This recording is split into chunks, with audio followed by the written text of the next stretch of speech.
काफी कार्यक्रम में आज दूसरा दिन है। 2 दिसंबर के दिन हम लोग एक नई शख्सियत, नई कवियत्री जो महाराष्ट्र से हम लोगों के साथ जुड़ेंगी, उनके साथ चर्चा करेंगे।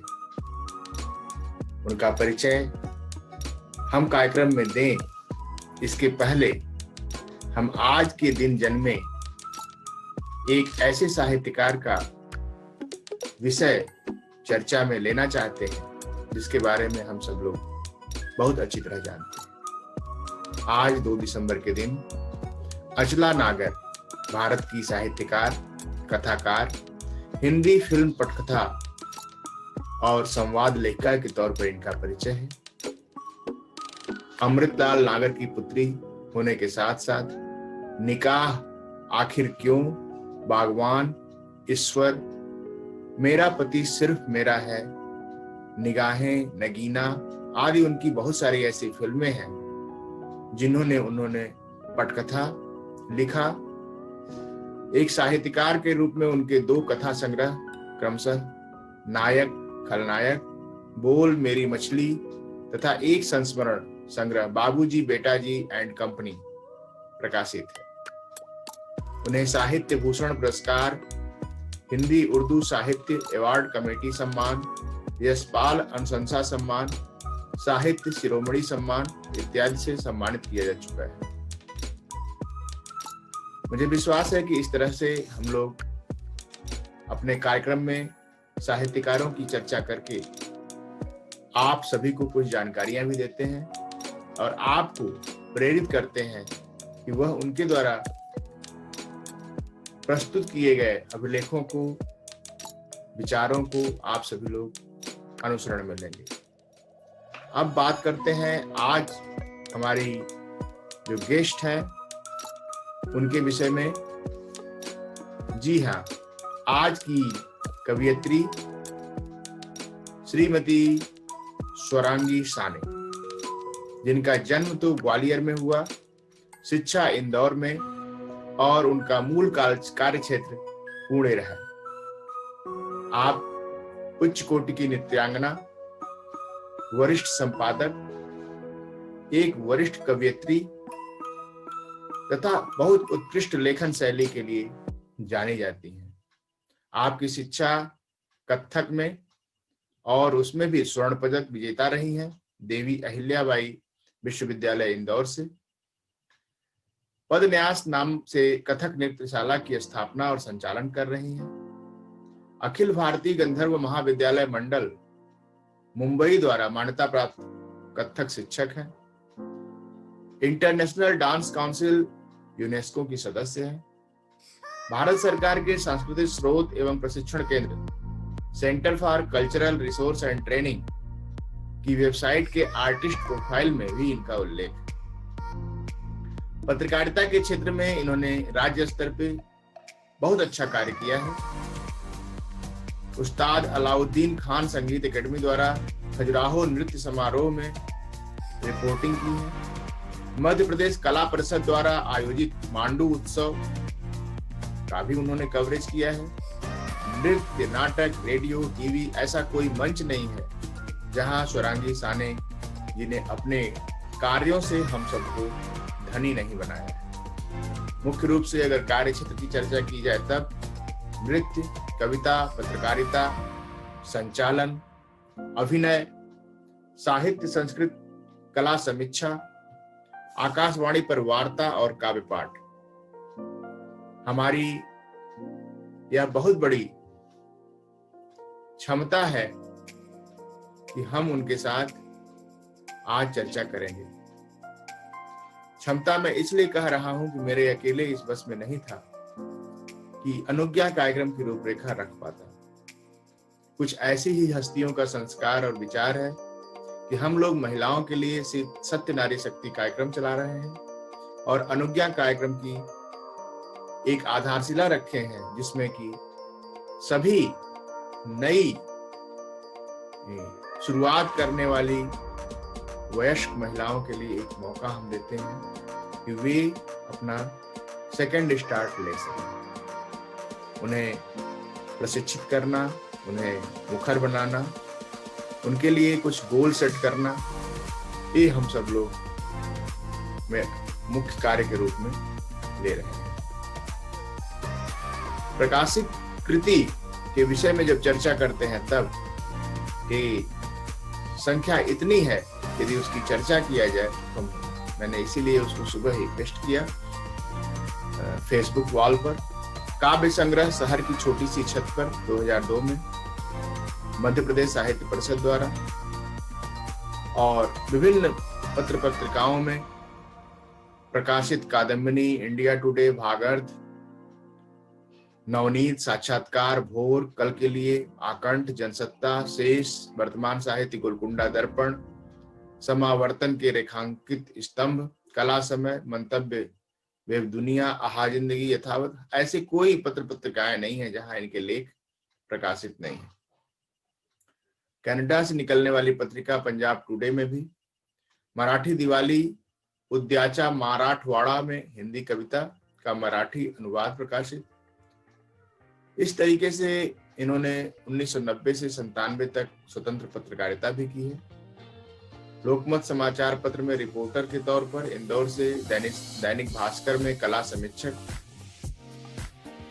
वॉइस ओवर का भी इनका बहुत पुराना अनुभव है, बहुत लंबे समय से वॉइस ओवर कर रही हैं। इस तरीके से हम लोग आज जिस व्यक्तित्व को अपने बीच पा रहे हैं, उनका इतना अनुभव है कार्य का कि यदि वे हमारे कार्यक्रम में जुड़ी रहें तो हम सब लोग हमेशा ही कुछ न कुछ नया आप सभी के समक्ष प्रस्तुत करते रहें। टैलेंट्स मीट या कवि विद काफी का यही उद्देश्य है कि हम आपके सामने अनेकों कलाकारों, अनेकों साहित्यकारों, अनेकों यूनिक पर्सनालिटीज के धनी लोगों को आह्वान करके आप सभी के बीच में बुलाएं और उनके द्वारा कुछ ऐसी प्रेरणा खुद भी प्राप्त करें और आप सभी के बीच रखें, जिससे कि यह यात्रा जो हम लोग प्रारंभ किए हैं, यह एक अच्छे अनुष्ठान के रूप में जानी जाए। इन्हीं शब्दों के साथ हम स्वागत करते हैं श्रीमती स्वरांगी साने जी का। प्रणाम। हम स्वागत करते हैं आज अपने कार्यक्रम में एक स्वनाम धन्य कवयित्री स्वरांगी साने जी का। आपकी पढ़ाई लिखाई मध्य प्रदेश से हुई है, जैसा कि मैंने सर्च किया, और हम लोग अब सीधे सीधे मैडम से जानेंगे कैसी इनकी यात्रा रही, इन्होंने कैसे अपनी कविता की शुरुआत की, कहाँ से इनको प्रेरणा मिली कविता लिखने और करने की। जी मैडम, प्लीज हमें बताइए। आपसे बताते हुए मुझे बहुत अच्छा ये लग रहा है कि सबसे पहले तो आप महिलाओं के लिए जो कार्य करने वाले हैं, उस दिशा में मैं सबसे बड़ी बात ये कहना चाहूंगी कि सबसे बड़ा उदाहरण मेरे खुद का है। हमें अपनी बेटियों को अपने घर में पूरी स्वतंत्रता देनी चाहिए कि वो क्या करना चाहती हैं, वो क्या करना चाहेंगी। मेरे घर का वातावरण इस तरह से खुला मुझे मिला कि बहुत बचपन से, शायद से 7 साल की उम्र में मेरी पहली कविता प्रकाशित हो गई।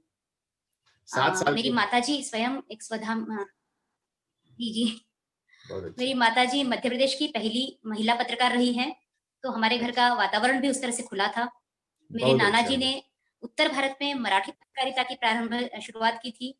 तो मैं समझती हूँ कि कुछ लोग ऐसे होते हैं जो पीढ़ीजात धनवान होते हैं, तो मैं पीढ़ीजात लेखन कर्म मुझे मिला, तो मुझे इसलिए उसका न कोई मुगालता है, न कोई अभिमान है, कि वो जैसे लिखा हुआ ही था मेरी डेस्टिनी में, मेरे नसीब में या मेरे भाग्य में कि मुझे लिखना ही था। आपको तो जो भी कुछ लिख पा रही हूँ उसमें बहुत कुछ आपको रास्ता बना हुआ मिला, लेकिन आपने बहुत सारे कदम उस पर चले हैं। आपने उन कदमों की ओर ऐसी कोई विधा नहीं है जिसमें आपने अपने हस्ताक्षर नहीं छोड़े हैं। मैंने ये ऑनलाइन के माध्यम से मुझे जानने का अवसर मिला कि आप विभिन्न पत्र पत्रिकाओं के साथ साथ विभिन्न प्लेटफॉर्म्स पर अपने कविता पाठ को किया है, कविता प्रस्तुत किया है, और पत्रकार की भी भूमिका में आपने काफी अच्छा काम किया है। तो आज हम लोग चाहेंगे मैडम कि आप अपनी नारी के लिए कोई एक कविता पढ़कर आप हम लोगों को सुनाइए, जिससे कि हमारे श्रोता जब उसे सुने तो उन्हें लगे कि हाँ, मैडम की क्या बात है जिसको हमें एक लेसन के रूप में स्वीकार करना चाहिए।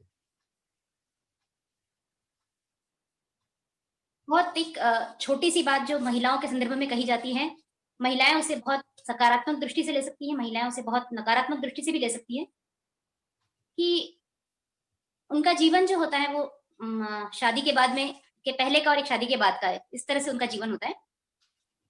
कविता है, आप वामन अवतार का संदर्भ देखिएगा कि वामन अवतार में आपको पता होगा विष्णु जी का वामन अवतार, उसमें उन्होंने 3 कदम रखे थे और उन्होंने पूरा स्वर्ग पाताल जीत लिया था।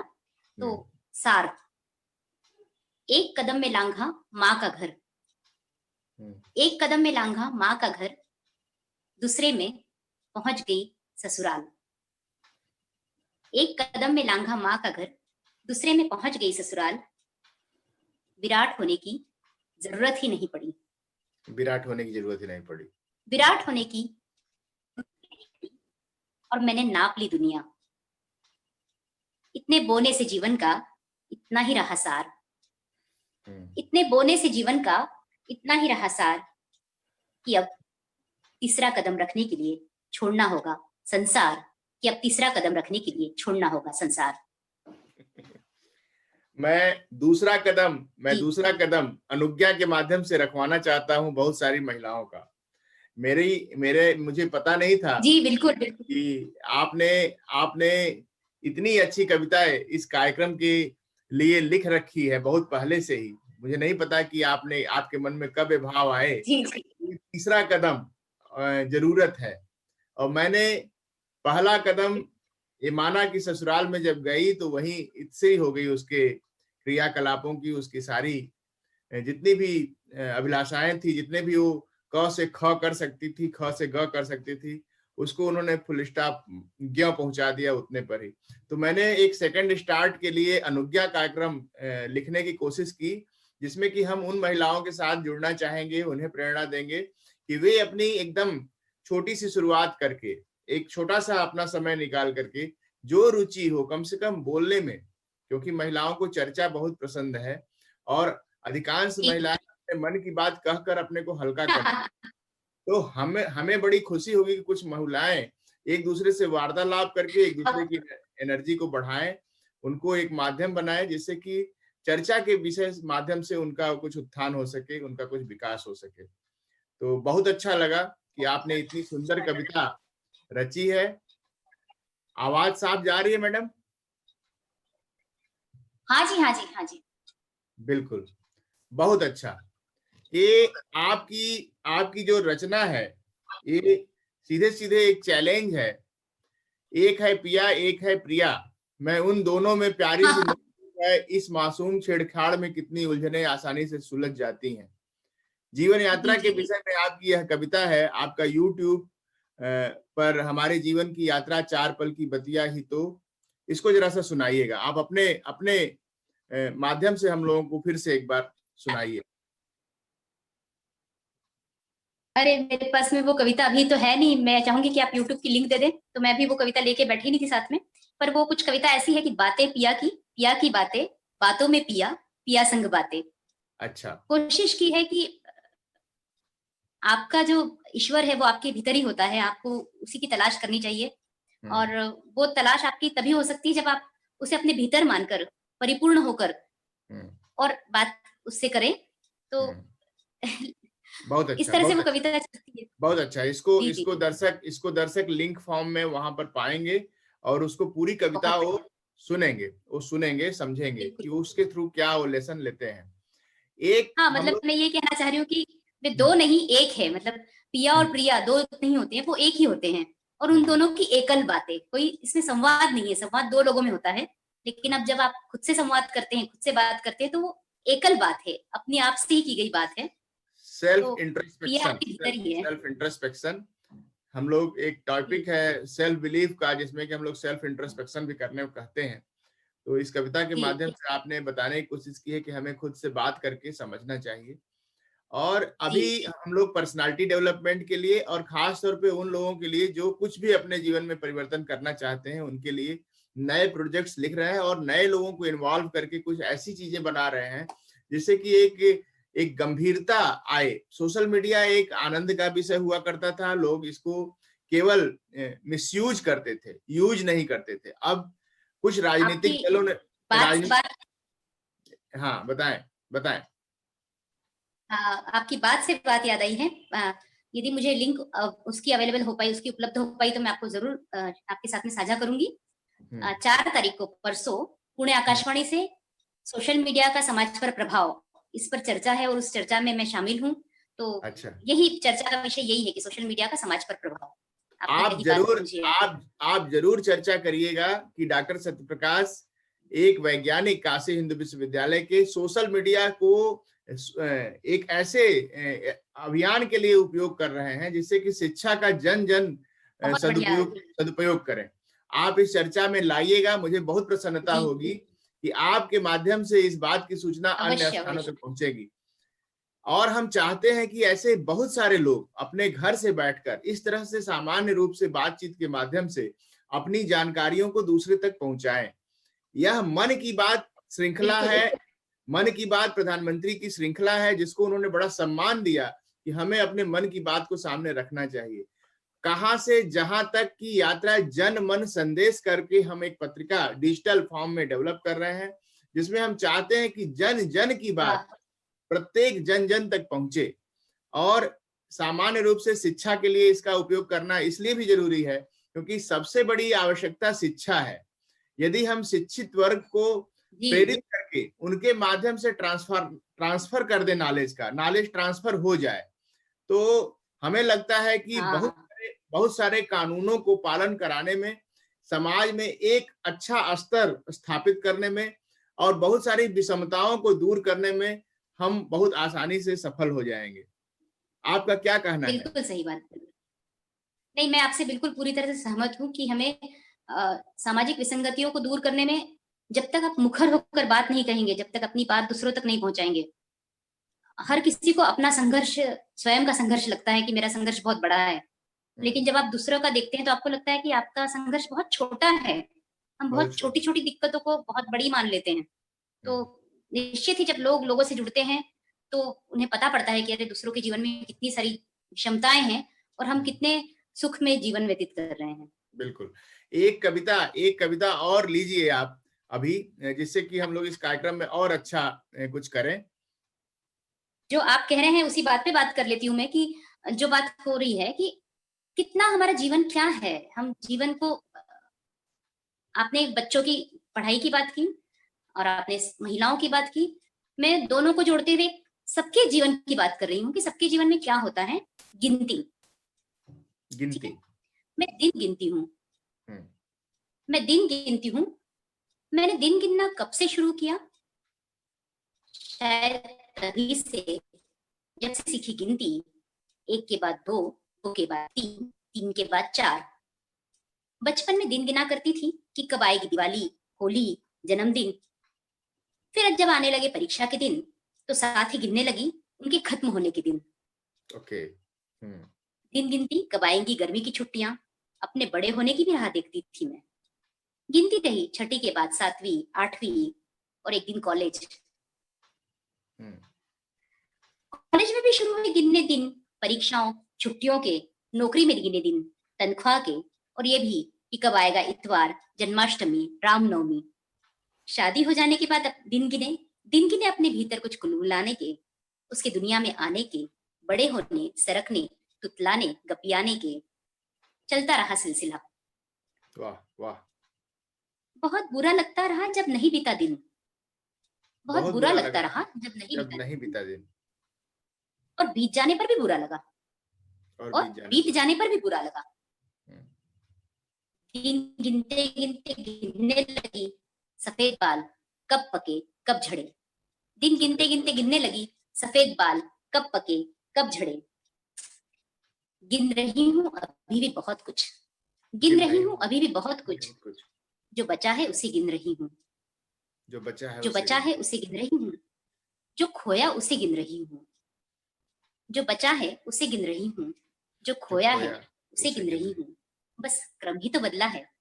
बस क्रम ही तो बस बदला है। क्रम ही तो बदला है।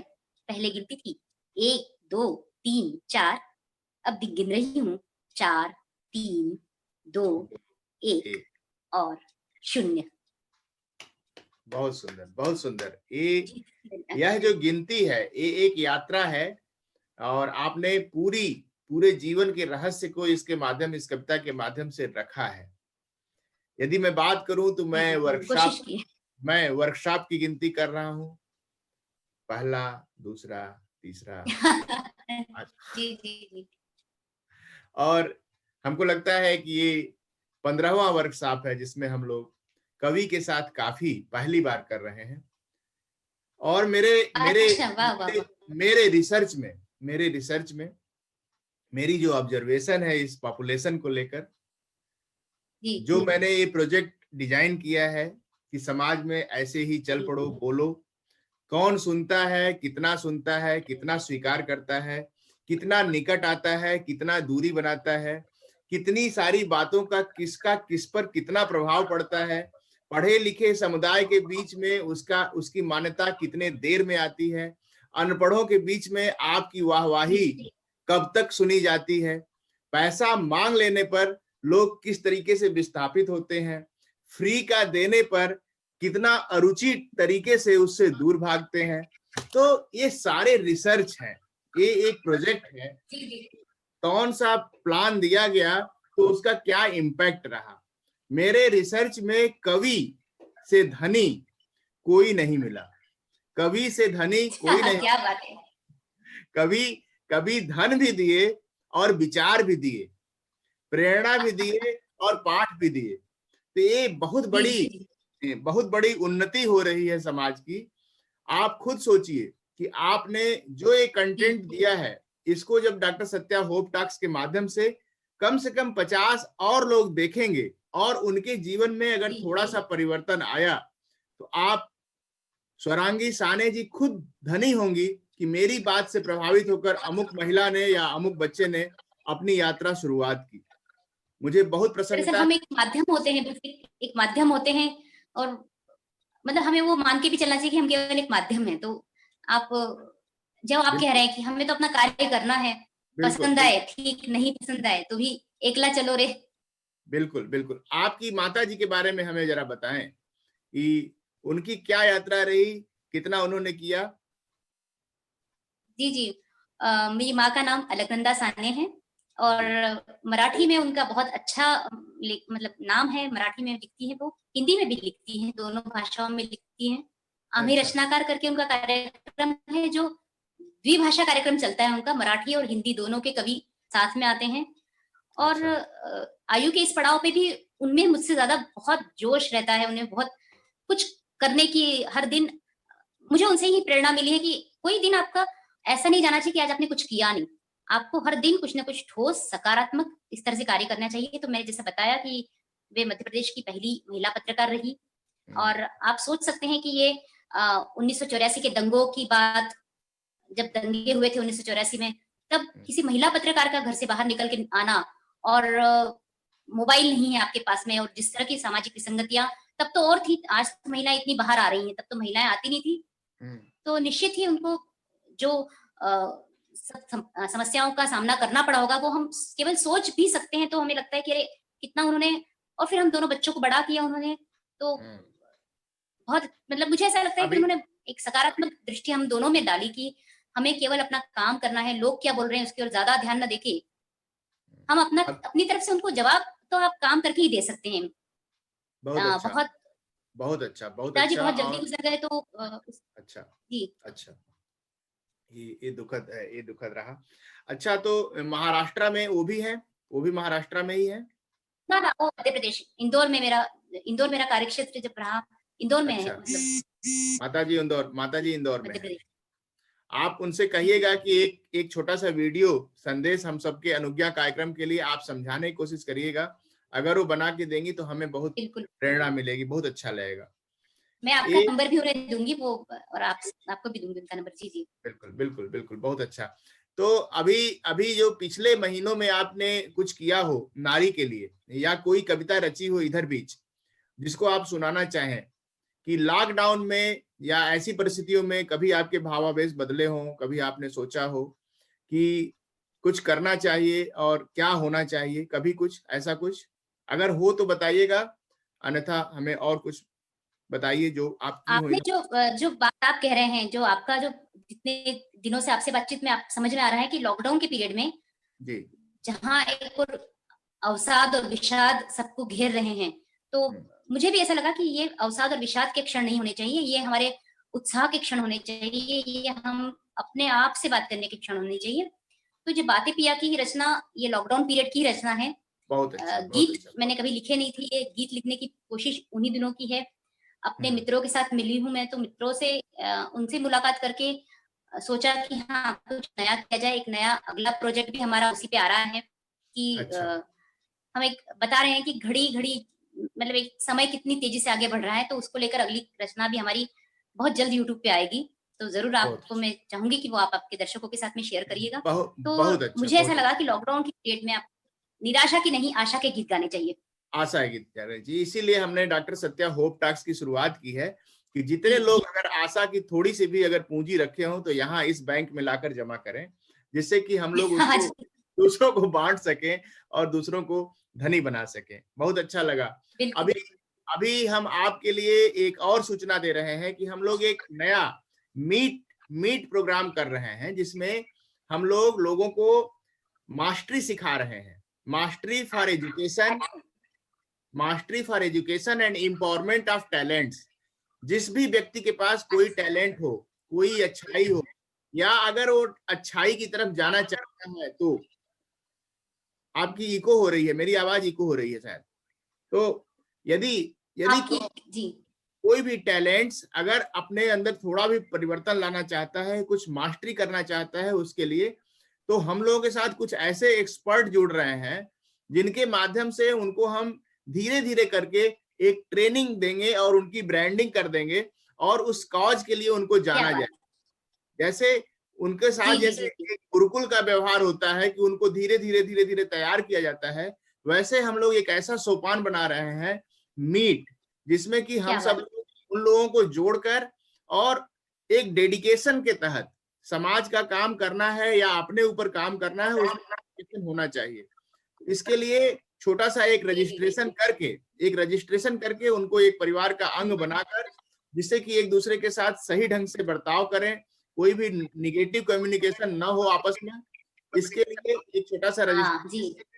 और लोग गंभीर लोग जुड़े, एक दूसरे के समय का ध्यान रखें। जी, यदि जी। किसी ने कोई अच्छी टॉक प्रोवाइड की है तो उसको उसी मन से सुने और उसको सीरियसली लें।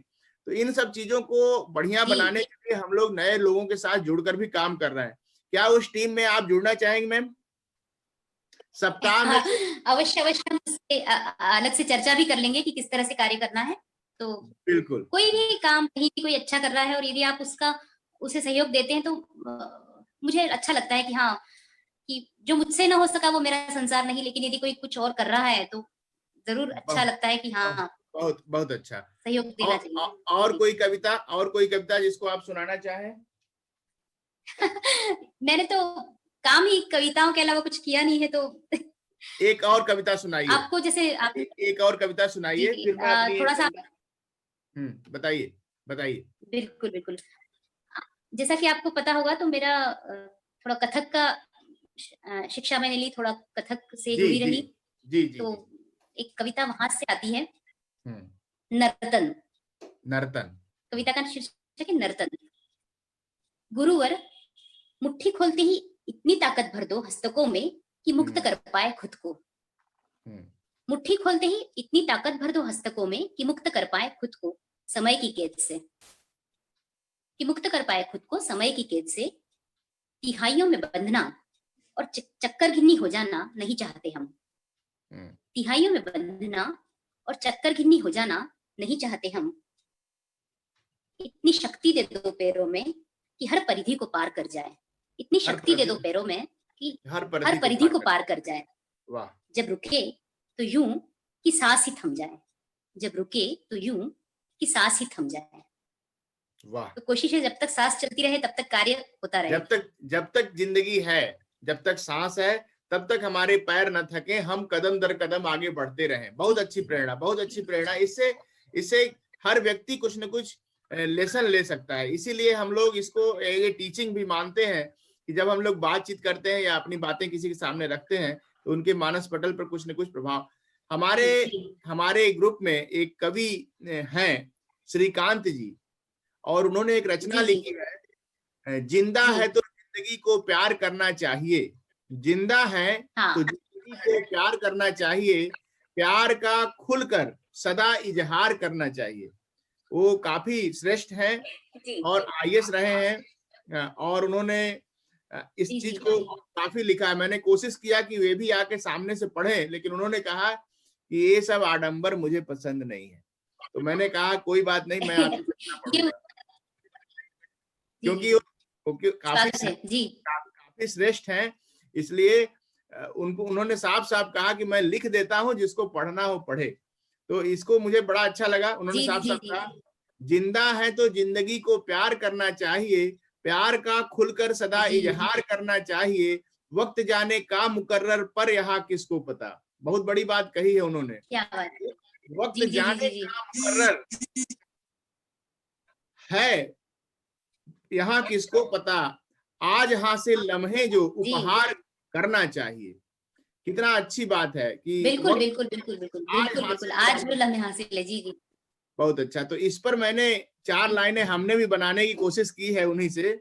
जिंदा होता हूँ हर बार, जिंदा होता हूँ हर बार, एहसास करता हूँ, कोशिश करता हूँ हर बार, इजहार करता हूँ, वक्त बेवक्त डरा सहमा सा घुटने के बल, वक्त बेवक्त डरा सहमा सा घुटने के बल, घिसटता जा रहा था बेलौस पल पल। हमारा जो समय था वह बेकार ही धीरे धीरे घट रहा था, और अब की बात है, कुछ पाने की ललक छोड़ अब देता हूँ,